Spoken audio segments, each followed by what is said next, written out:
we didn't really intend to discuss 2 air crashes in one single episode.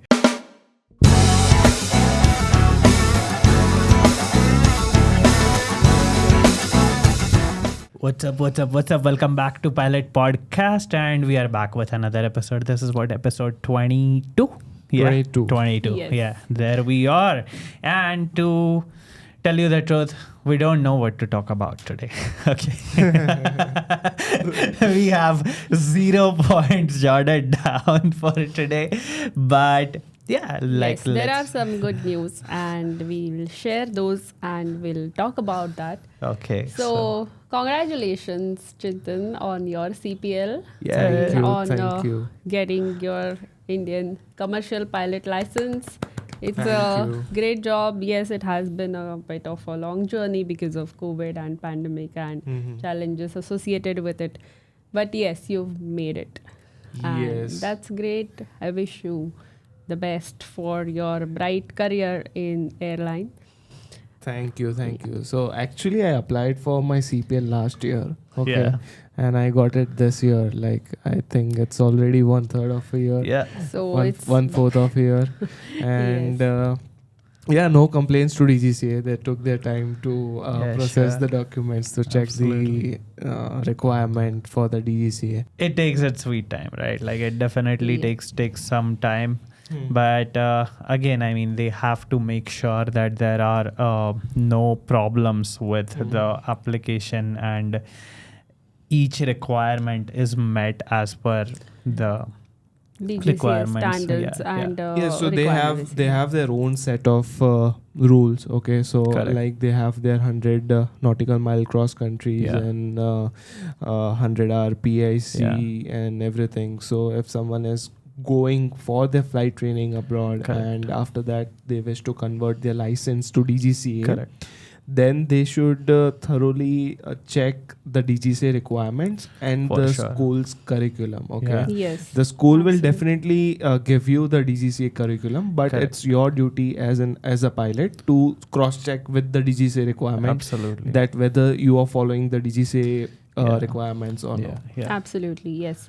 So I have heard a lot about, be it for my CPL, my TPL or any renewal for Yes. that matter, there is always a shortfall because of some or Yes. the other reason. Without a Okay. shortfall, a CPL Without cannot a be issued. shortfall, a CPL or a TPL doesn't get issued. At least I haven't seen it. Whoever I ask or I speak to or I myself for my licenses or even for you guys, Yeah, so today- it happens. Today was about that, right? Like I Yes. got Yes. my second shortfall. So in first list of shortfalls, like what was 7 shortfalls were there, and then out of that shortfall, now there is again 1 shortfall. So first of all, for you, what was the shortfall? And then we will talk about this. Like you mentioned, 100 nautical mile cross country. So Yeah. basically, as per Indian requirement, Yeah. when you So basically, plan a cross country, So basically, what is a shortfall? So once you apply for your CPL to DGCA, okay, so if there are any shortcomings or if they want any particular thing to be like pointed out or give you the proof of a certain document, then that is called a shortfall. So they'll write in the comments, "We provide this documents for this particular lesson or this particular flying hours or so." So that is a shortfall. So basically for me, the shortfall was pretty basic. Like I've already submitted all the documents, but they need clarity on certain things. right? So one was about 300 nautical mile cross country.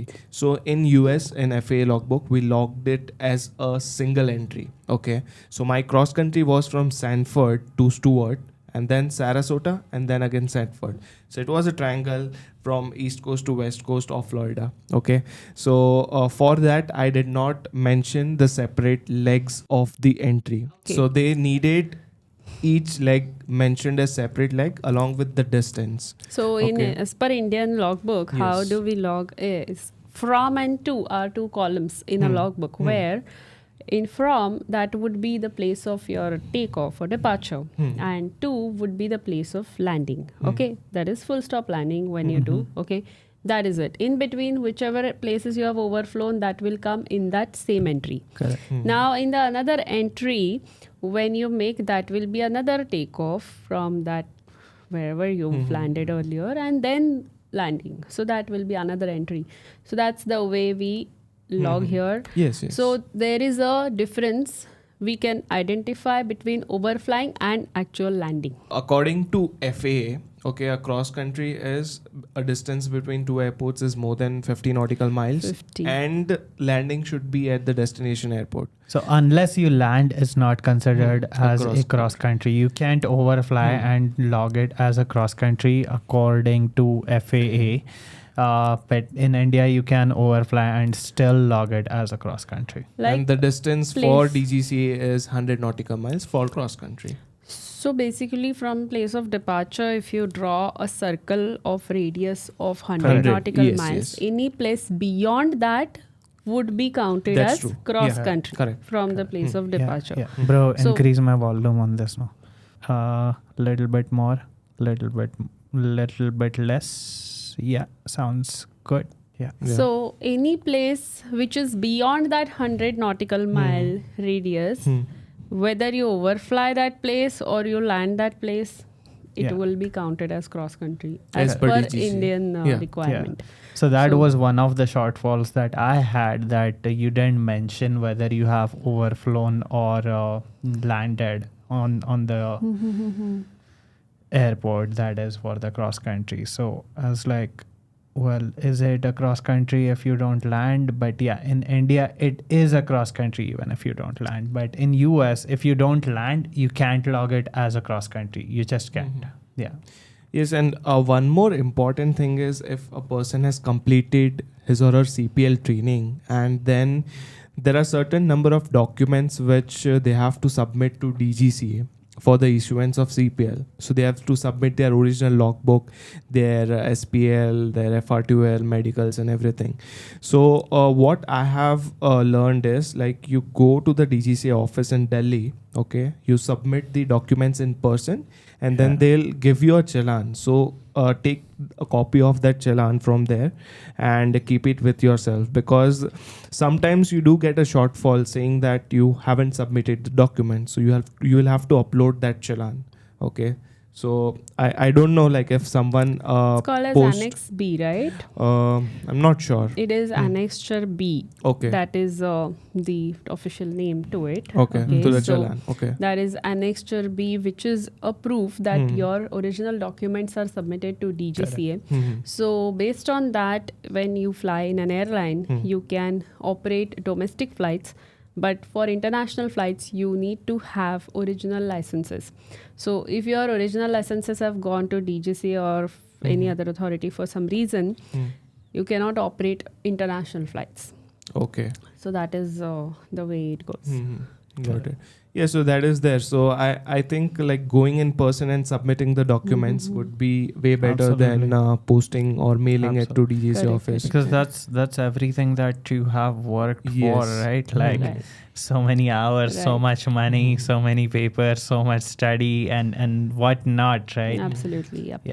Yeah. So now, have my CPL. Now I have, like, thank you. So now I have, like, Transport Canada CPL, Transport Canada CPL, FAA CPL, and DGA CPL. So I'll be using DGA CPL for the next 5 years, and after that, in future, maybe TC or FAA CPL.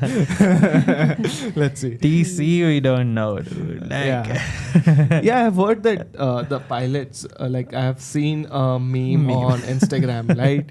That FAA pilots are paid really good. European pilots are paid really good. Then Indian pilots are paid good as well. Then there's Canadian pilots asking, are you guys getting paid?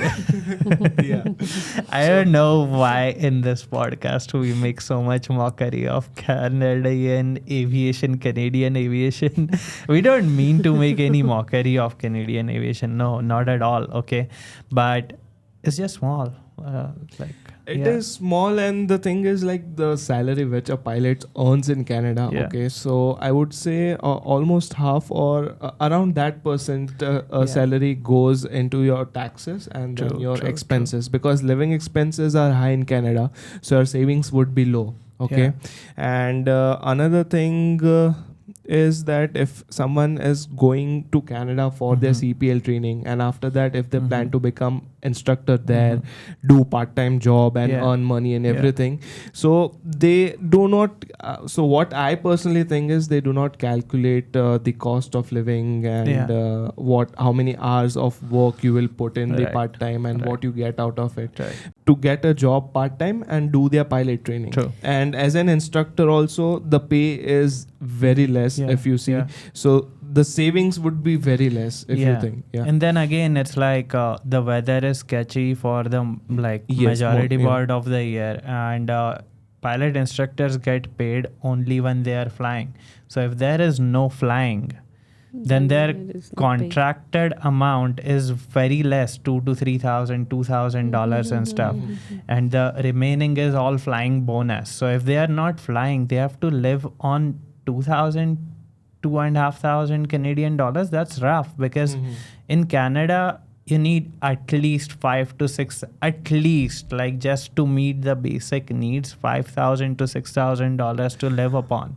Yes, that depends on the lifestyle as well. Okay, for a good decent lifestyle, 5,000, 6,000 is needed. Right? I mean, here's the thing: the cost of living in India is way too less. Yes, definitely. Like is extremely less. So an average lifestyle, such as being able to afford a vehicle, be it a bike or a car, being able to afford daily food, okay, like home cooked food, which we as Indians take it for granted a lot. Yes.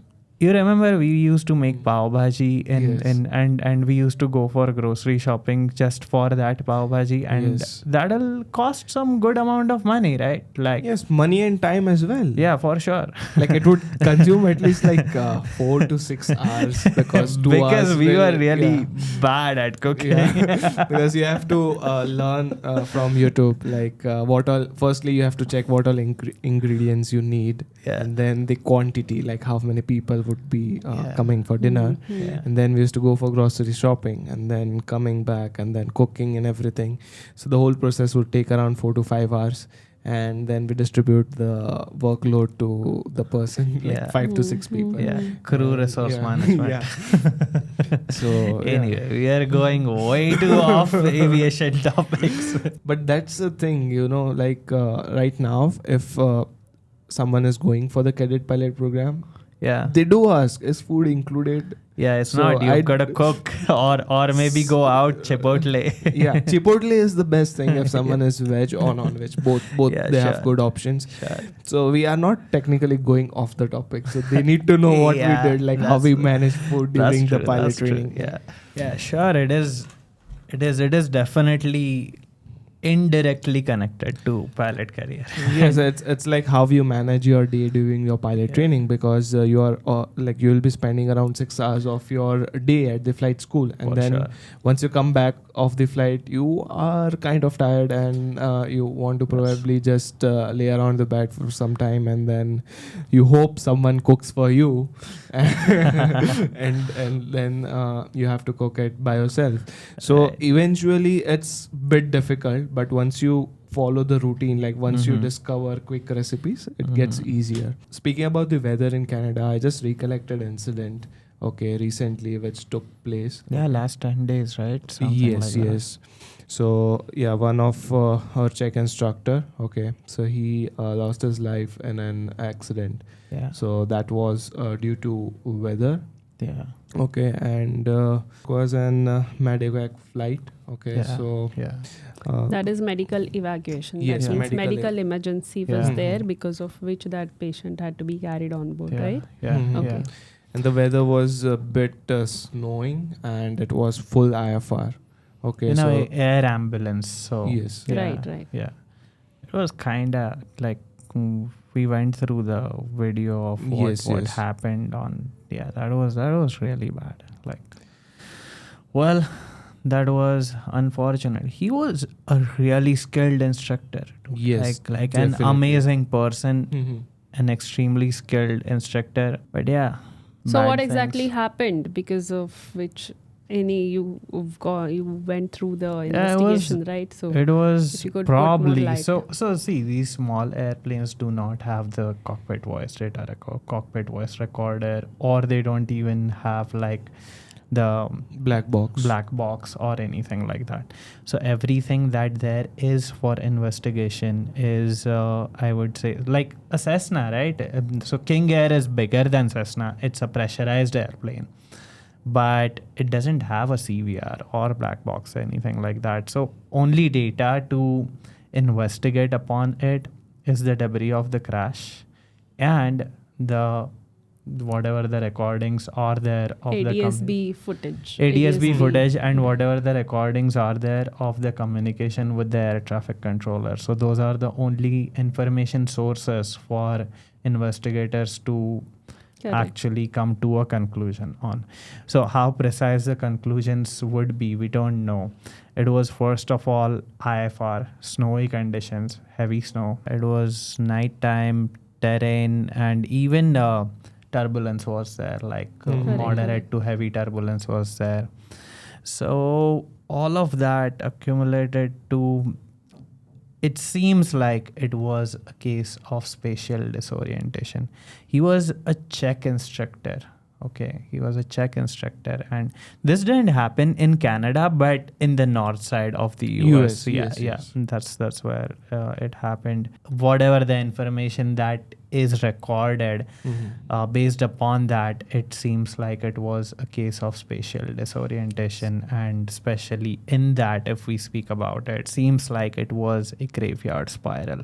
Spatial disorientation. So what is the graveyard spiral, if you would explain You to can the explain it students, better. or even I can you explain? are the teacher. Okay. I mean, yes, we can probably, but the way right. you teach students is amazing. So I'd rather have you teach about it than my scattered way of explaining 100 things at once, which just overwhelms everyone. Instead, you structurally explain.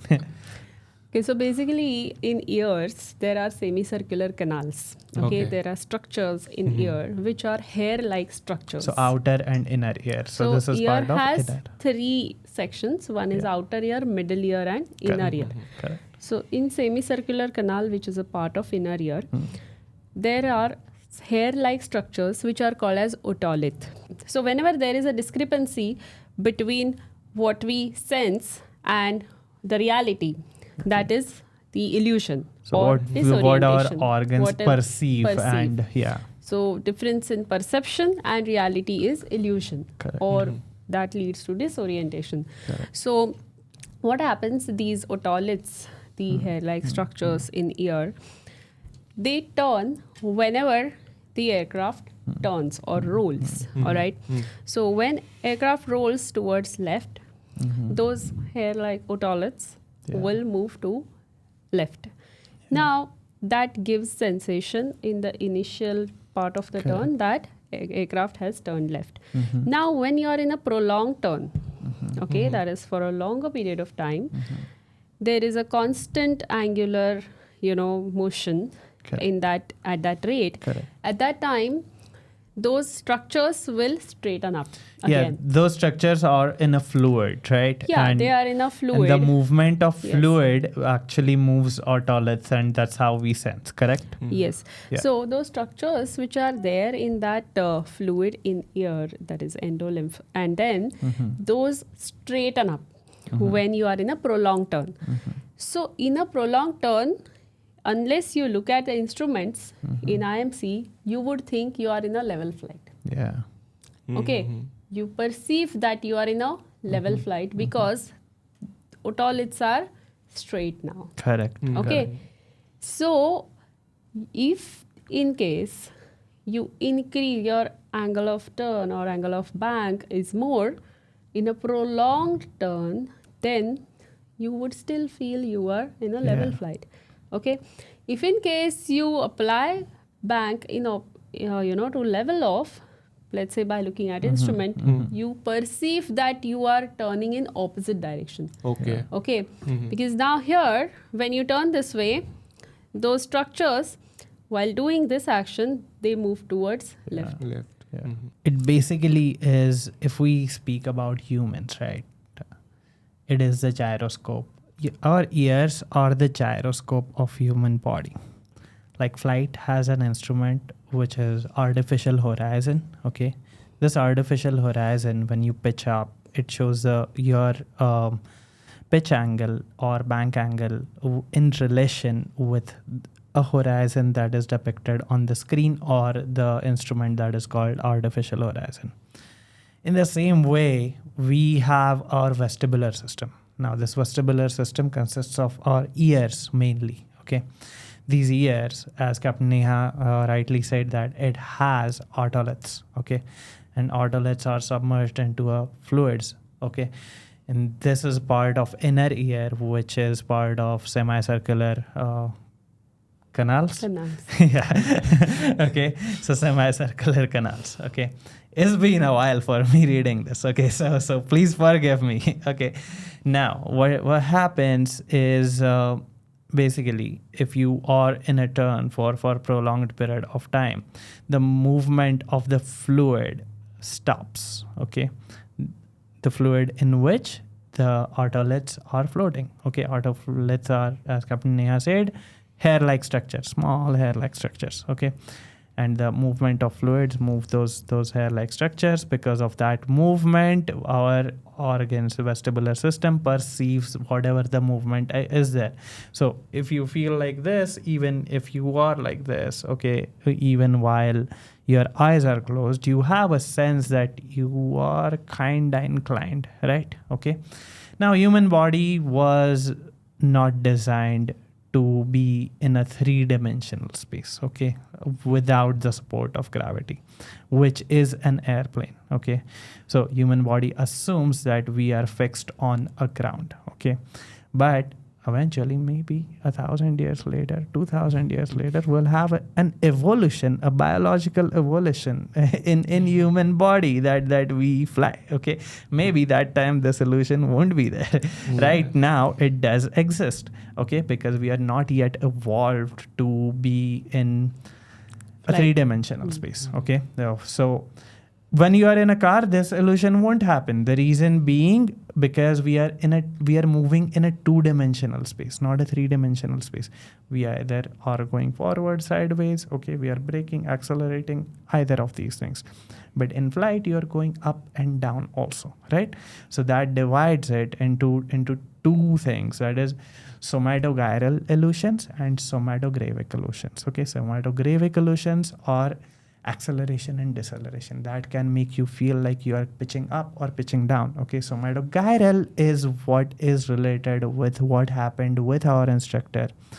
It is sad to know that it happened, but this is what we speak about time and again, that during your pilot training, understand human limitations, understand the aircraft limitations, always. Okay, and in such situations, this was a very susceptible situation, weather condition for such illusions to happen. It was snowy, it was nighttime, it was turbulent, everything. Like, if you throw every negative thing possible at a pilot, okay, with not even a glass cockpit, with steam gauges instruments, and he was flying IMC.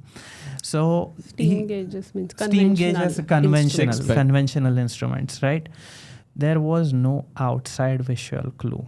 Okay, and the pilot probably, most likely, was overburdened with the operation of the flight because it was a single crew cockpit. Okay, everyone else was not a cockpit crew. They were patients. Okay, patients and their family. Now this guy is handling everything, and it so happens during the standard instrument departure procedure, he was climbing and encounters weather and enters into spatial disorientation condition and starts leaning in one direction. Okay. Now he was going eastwards, and then he started turning right. Now, probably he would have looked at the instruments and corrected for that turn.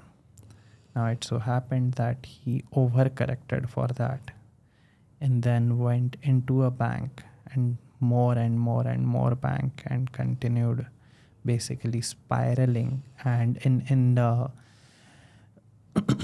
graveyard spiral, what happens is the spiral keeps on reducing its radius. So it goes on basically compacting it. It looks like a jalebi.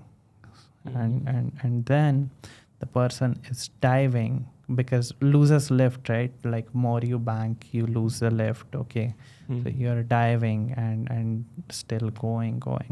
And at one point, what happened here, the aircraft actually airspeed increased so much that rate of descent increased. The airspeed would have increased because ADS-B doesn't show airspeed. It shows the ground speed only, at least the inputs that were accessible at ground speed inputs only. So speed increased so much that the propeller also oversped, and after that the airplane disintegrated at about 13,000 feet. And everyone on board died. An unfortunate event because we personally knew the person, an amazing pilot, and a great human. He was our check instructor at one point of time. I've flown with him for a lesson in my private. Yeah, there is no doubt about his competencies. It was just a bad day and bad time, and it happened. So be careful, whoever you are training. Like if you are training right now, no macho attitudes. Okay, you can't fight the weather. You just can't. He had an urgency. He had to take a patient. He had to get somewhere to save a life. Okay. If you finish your CPL 1 day later, it's all right if you are alive. So make sure that don't try to fight the weather. Don't try to run away from the weather. Okay, you can't beat the weather in your flight training. Never go against the weather. Yeah, you never go against the weather. And if you see this illusions, right, most of it are related to the IFR flight plan. Whether weather is IFR. Now, what is IFR? IFR is instrument flight rules, where we fly with the help of, with the reference of instruments, right? Correct. So let's say, for example, in winter, when there is fog, okay, so the visibility is low. Correct. So the pilots take off with the reference of instruments. So at that time, there are high chances of this all kind of illusions, Absolutely. right? So like when we were training during our IFR training, right, IFR rating.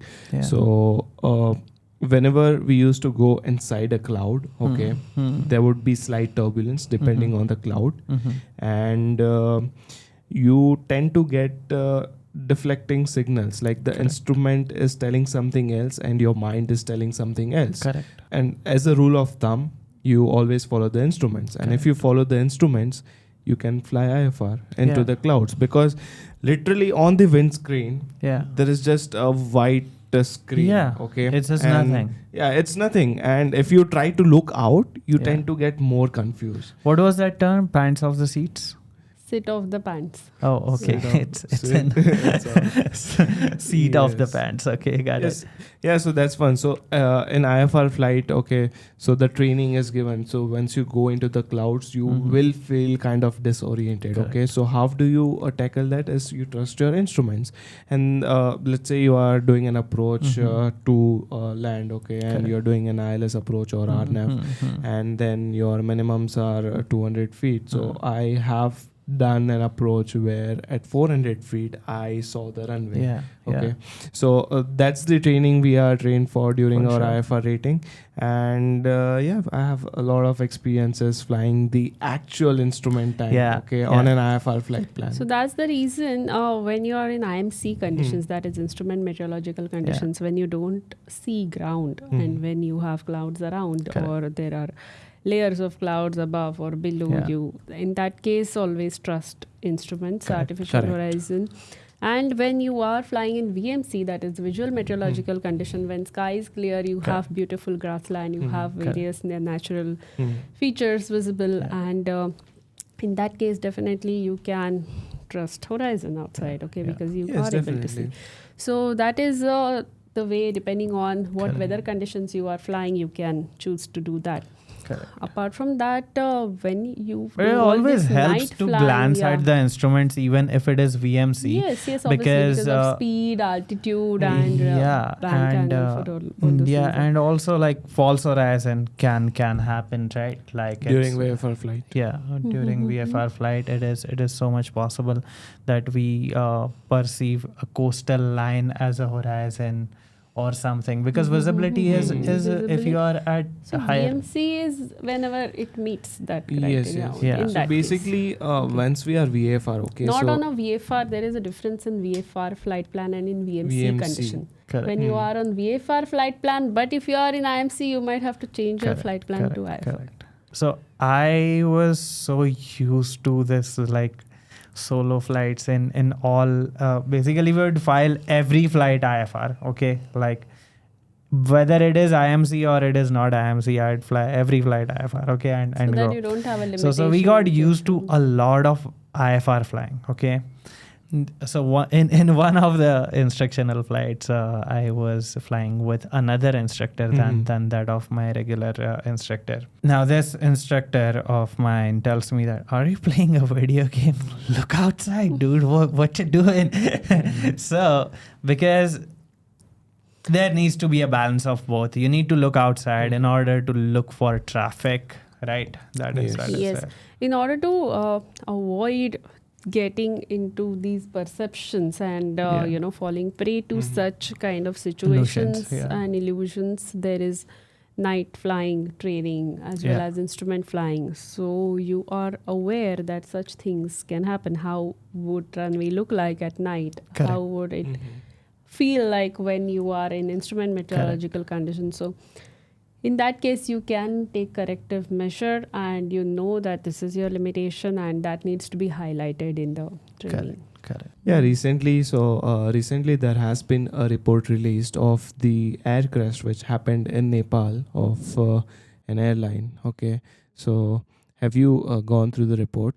It is a Yeti airline crash of ATR 72-600, and this aircraft, when it was on the approach in Pokhara, from Kathmandu to Pokhara was the flight, and when it was on final approach for runway 12 in Pokhara, that time just 1 nautical mile before short final, that time it crashed. So this was an incident of, or I would say accident of a human error. Now both were captains flying. I mean, initial report is out, right? It's a preliminary report is out.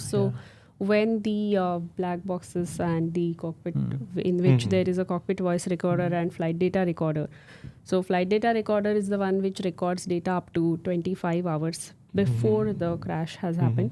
And cockpit voice recorder records up to 2 hours before that. Is it specific to airplane, or it is for all airplanes that have CVR? This is for airplanes above specific weight limit where there is a requirement of CVR and FDR. Okay, and this requirement can vary slightly from manufacturer as well as that particular state. So when it comes to the investigation, then they found that in an aircraft, when they saw debris, then the propellers were in feathered condition. Now what is a feathered condition? So this is a turboprop airplane. In turboprop airplane, it is a variable pitch airplane. Variable pitch is basically a bit into technical, is where if an engine fails, in that case, to prevent that blades of the engine Prevent the from drag. rotating, Yeah. there is which causes unnecessary drag by the failed engine, which will make situation difficult for a pilot to control.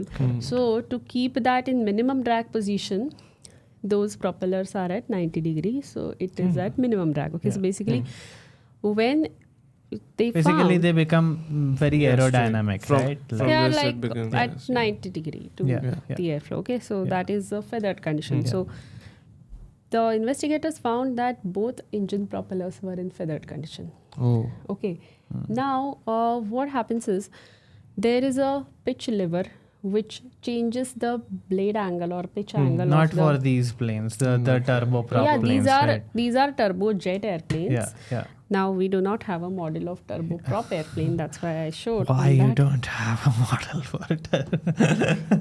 She flies the turbojet. Why would So- she need a turboprop? Yeah. So when the Next episode we'll have a turboprop airplane. So when the pitch angle is 90 degree, that is when it is at minimum drag position. So there is a separate pitch lever in a cockpit, and that pitch lever and flap lever, there are a lot of levers in the cockpit. Okay. Okay. Yeah. Like the there ATR is- cockpit, yeah. Yeah. So ATR cockpit and any other cockpit, there are many levers. Okay. Yeah. Throttle is there, which is thrust lever. There is flap lever. There is speed brake. There is landing gear lever. Correct. In addition to that, in turboprop, there is pitch setting lever also. So all these levers are kind of, in the on a central pedestal. So now what happens here? The captain, who was a trainer, he was training another captain who was getting familiarized to land on Pokhara airport. Okay. So he was that captain was going there for the first time, whereas this trainer might have flown many times. Yeah. But this trainer, when he flies, then if he trains any other captain, he would sit on right seat. And when he would train any first officer, he would be on a left seat. And generally, when as a captain generally sits on the left side. Okay. Unless he's training another captain. So that is the only time when he would sit on right side. So in that case, there was, when pilots were going in for landing, then the captain called for flaps. So we have to configure the plane for landing. So flaps need to be in landing configuration. Landing gear needs to be down. That is the wheels, okay? Yeah. Should be down. Then aircraft has to be at V approach speed. Okay, so there are a lot of criterias which will make that approach as a stabilized approach. So the pilot instead of- flying was the pilot under training, right? Yeah, the pilot flying was pilot under training, and they were making a visual approach in which there is a significant amount of workload when flying under, terrain, mountainous area, and in visual approach. So when pilot flying, that is the captain on left seat, called for higher setting of flaps, then instead of giving those flaps in that high workload, he extended the pitch lever, which made the engines to go in minimum drag position in feathered condition, which will not produce any thrust. Yeah. So it was kind of a situation which is quite unfortunate, where both engines went into idle, and then there's kind of a shutdown, engine shutdown made Yeah. in flight on short flight. Well, it is also about familiarity, right? The trainer would be flying on regular basis from on the left seat. So for a captain, generally, if that lever is far away from his position to reach out, Yeah. and then from here it is the closest one. So so there was a error in setting those flaps. Yeah, so the for a captain for the left seat, the flap lever was what? In first was the throttle, second was the pitch lever, and third was flap. the flaps, right? And so for him, when when he was on left, he would consider second. When we do things at that higher pace, then it's muscle it sets memory. in a muscle memory rather than you every time applying mind and looking and then doing.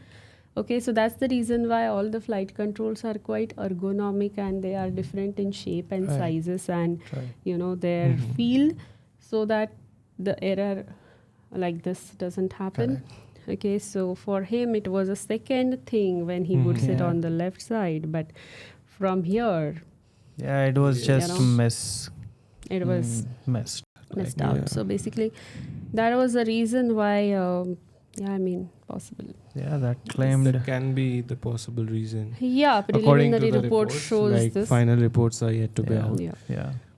We didn't really intend to discuss 2 air crashes in one single episode. It is not to be negative or make you feel bad or make anyone feel bad, but it is just something to learn from so that same mistakes don't happen in future, right? That's what it is about. Be safe, and if you are doing your pilot training, then make sure that you follow the procedures and identify the hazardous attitudes, be self-aware, okay, and work upon it if at all you find yourself acting in a certain way. And I think that's all for the crashes. And whatever that happened, let's little bit cheer it up, right? Yes, and by far, if you see, like aviation, like airplanes, is the safest mode of transport For as sure. well. And I don't know, like I'm not sure of the numbers, but I was reading a report. Okay, so since 2013, okay, if you consider 10 years from now, so on an average per year, there are less than 10 crashes or 10 incidents which happen, right? And if you consider the number of flights in a day, okay, I'm not sure what is the number, but surely it would be more than 10,000 in the world. What? For Number of flights. Number of flights per day. Oh, number of flights per day. I don't know. I'm just guessing. It's a lot. So it's a lot. So in that per day flight. So if you consider in a year the number of flights and the number of incidents, it's negligible. I would say that's absolutely true. No doubt about that. Yes. Well, I don't know about the world, but I can tell you because I follow this Instagram channel of Ministry of Civil Aviation. Shout out to Ministry of Civil Aviation. It says that in India, 3,000 flights every single day. So wow, 3,000 every single day. Yes. That's a lot, right? That is a lot. A lot of flights. Yeah, thank you for watching, and we'll see you in the next episode in the next week. Bye. Take care. Thank you so much for watching. You have a great time ahead, and we'll see you in the next one. Thank you. Be safe.